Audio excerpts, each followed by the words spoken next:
तो हम एपिसोड की स्टार्टिंग में देखते हैं कि बैरी अपनी टीम यानी कि सिस्को और कैथलीन के साथ में गेम खेल रहा होता है, क्योंकि वो लोग उसकी इंटेलिजेंस और उसकी हाई स्पीड को चेक कर रहे होते हैं।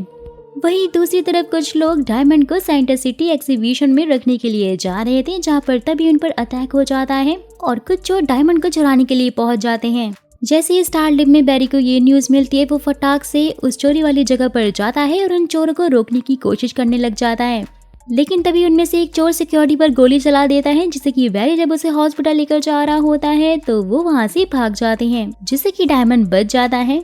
जैसे ही डिटेक्टिव जोई क्राइम प्लेस पर इन्वेस्टिगेशन के लिए पहुंचते हैं तो बैरी उन्हें बताता है कि उसने चोरों के बॉस का चेहरा देख लिया था। जिसके बाद डिटेक्टिव जोई पुलिस स्टेशन में बैरी को मोस्ट वांटेड क्रिमिनल की फाइल दिखाते हैं, जिसे वो फटाफट से देख रहा होता है और वो उस चोर के बॉस को पहचान लेता है। और इस चोर का नाम लियोनार्ड है, जिसके फादर भी पहले एक पुलिस ऑफिसर थे, लेकिन वो एक करप्ट पुलिस ऑफिसर थे, इसलिए उन्हें जेल हो गई थी। और उसके बाद से उनका बेटा यानी कि लियोनार्ड वो एक क्रिमिनल बन गया है, जो कि हर 6 महीने में बहुत ही प्लानिंग प्लॉटिंग के साथ में चोरी करता है और चोरी करने के बाद गायब हो जाता है। जहाँ पर तभी कॉफी लेकर आयरिस पहुंच जाती है, लेकिन जोई उससे बात नहीं कर रहे थे, क्योंकि वो एडी की वजह से उसे नाराज जो थे। वो लोग आपस में बात कर ही रहे होते हैं कि तभी वहाँ पे फेलिसिटी पहुंच जाती है, जो कि ग्रीन एरो की टीम का हिस्सा है, जो कि कंप्यूटर हैकिंग में माहिर है और वो कुछ सेकंड में ही सुपर कंप्यूटर को भी हैक कर सकती है। फेलिसिटी बैरी से मिलने के लिए आई थी, क्योंकि बैरी ने भी एक बार उसके साथ में एक केस पर काम किया था। वहीं दूसरी तरफ लियोनार्ड को दिखाया जाता है, जो कि बहुत ही शातिर चोर था और वो अपने लोगों से कह रहा था कि मैंने बहुत सोच समझ के प्लानिंग प्लॉटिंग की थी, और जिसके अकॉर्डिंग 182 सेकंड से पहले कोई भी पुलिस वाला या कोई भी हमें पकड़ नहीं सकता था, लेकिन उस फ्लैश ने हमें पकड़ लिया, जिसका साफ मतलब यही है कि हमें उसे रास्ते से हटाना होगा, क्योंकि वो हमारे रास्ते का कांटा बन चुका है।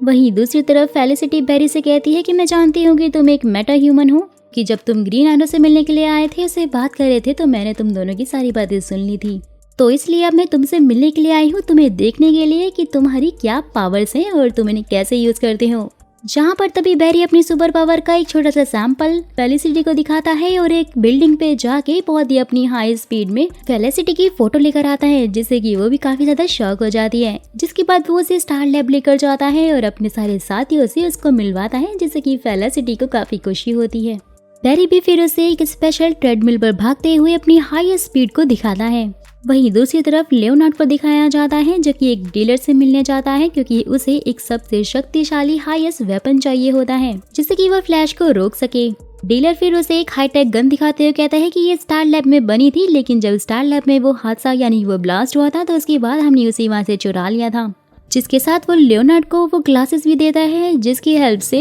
गन की फ्लेयर को देखा जा सकता है। साथ ही वो कहता है कि इस गन की फ्लेयर इतना ज्यादा ठंडी है कि इससे किसी भी चीज को फ्रीज किया जा सकता है। लियोनार्ड फिर उस डीलर को ही इस गन से मार देता है, ताकि उसके बारे में किसी को भी पता ना चले। नेक्स्ट सीन में एरिस ने फेलिसिटी और बेरिस को साथ में बुलाया हुआ होता है, क्योंकि उसे ऐसा लग रहा था कि बेरी और फेलिसिटी एक दूसरे को बहुत पसंद करती हैं। जहाँ पर वो फेलिसिटी की काफी तारीफ करते हुए कहती है कि वो काफी ज्यादा खूबसूरत है और बहुत ही ज्यादा इंटेलिजेंट भी, लेकिन बेरी फिर उसे बताता है कि वो दोनों सिर्फ अच्छे दोस्त हैं। वहीं स्टार लैब में जब सिस्को अपने बनाए हुए सारे हाईटेक वेपन्स को चेक करने के लिए जाता है, तो वो देखता है कि उसकी वो हाईटेक गन तो वहाँ पर है ही नहीं, जिसके लिए हैरिसन वेल्स उसे बहुत ज्यादा डांटते हुए कहते हैं कि जब तुम जानते हो कि उस गन से बेरी की जान जा सकती है, तो तुमने वो क्यों बनाई। तो इसलिए अब तुम्हें हर हाल में उसे ढूंढना पड़ेगा और बेरी से दूर रखना पड़ेगा। वहीं दूसरी तरफ जब लियोनार्ड डायमंड की सिक्योरिटी को चेक करने के लिए म्यूजियम में जाता है, तो वहाँ पर उसे सिक्योरिटी हेड देख लेता है और वो तुरंत डिटेक्टिव जोई को कॉल करके बता देता है।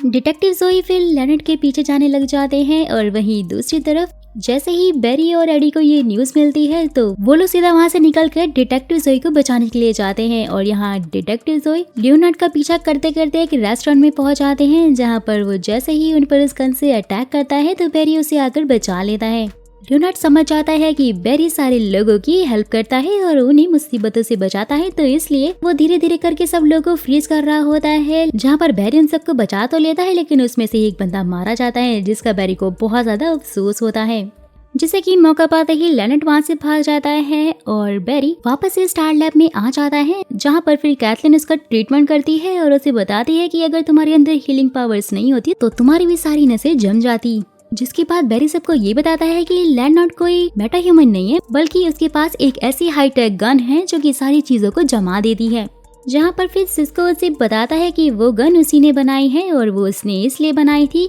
क्योंकि स्पीड को सिर्फ कोल्ड ही रोक सकता है, जिसका साफ मतलब है कि ये गन उसने स्पेशली बेरी के लिए बनाई थी, क्योंकि पहले वो नहीं जानता था कि बेरी एक अच्छा मेटा ह्यूमन है या फिर बुरा। जहाँ पर बेरी को उसकी बातें सुनकर बहुत ज्यादा गुस्सा आने लग जाता है और वो कहता है कि जैसे तुमने सोचा था मैं वैसा नहीं हूँ, और उसके बाद भी तुमने ये बात मुझसे छुपा कर रखी कि तुमने वो हाईटेक गन बनाई है। वहीं दूसरी तरफ लियोनार्ड भी अपने साथियों को बोल रहा होता है कि आज ही हम म्यूजियम पे हमला करके वहाँ से डायमंड को निकाल लेंगे, लेकिन उसके साथी बहुत ज्यादा डरे हुए होते हैं क्योंकि म्यूजियम को चारों तरफ से पुलिस ने घेर रखा होता है और फ्लैश भी अब उनका दुश्मन बन चुका है। तो इसलिए वो लियोनार्ड का साथ छोड़कर वहाँ से चले जाते हैं।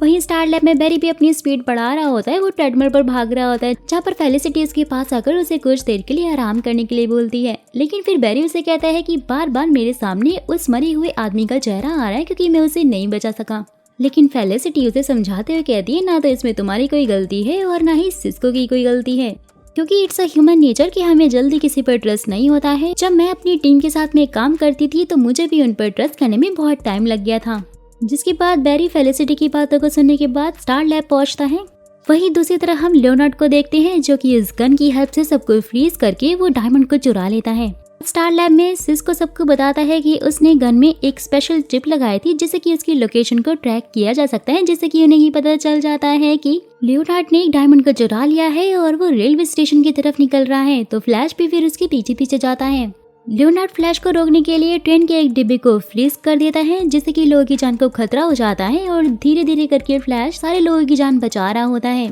क्योंकि ट्रेन पटरी से जो उतर गई थी। जिसके बाद लियोनार्ड फ्लैश पे हमला करता है, वो उसे फ्रीज करने ही वाला होता है, लेकिन तभी वहाँ पर सिस्को, फेलिसिटी और कैथलीन पहुंच जाते हैं। जहाँ पर सिस्को स्टार लैब के एक वैक्यूम क्लीनर को एकदम हाई टेक गन का लुक देकर वहाँ पर ले आया था और वो लियोनार्ड से कहता है कि ये गन तुम्हारी गन से भी 4 गुना ज्यादा ताकतवर है, तो इसलिए मेरे दोस्त को छोड़ दो वरना मैं तुम्हें मार दूंगा। जिसके बाद लियोनार्ड उसकी बात मान लेता है और वो गन और डायमंड को लेकर वहाँ से चला जाता है। बेरी भी सिस्को से बहुत ज्यादा इम्प्रेस हो गया था, वो उसे थैंक यू भी बोलता है क्योंकि उसने उसकी जान बचाई थी और एक स्टार लैब के मामूली से दिखने वाले वैक्यूम क्लीनर को ऐसा हाई टेक गन बताकर उसने लियोनार्ड को वहाँ से भगा जो दिया था। स्टार लैब पहुंचने के बाद एक बार सिस्को फिर से गन के थ्रू लियोनार्ड को ट्रैक करने की कोशिश करता है, लेकिन लियोनार्ड ने तो गन में से पहले ही चिप को बाहर निकाल दिया था। जहाँ पर तभी फेलिसिटी भी आ जाती है, सबको बाय बोलकर वो वहाँ से जाने लग जाती है क्योंकि उसका काम अब पूरा जो हो गया था। वहीं फिर दूसरी तरफ डिटेक्टिव जोई और उनकी बेटी एरिस को दिखाया जाता है,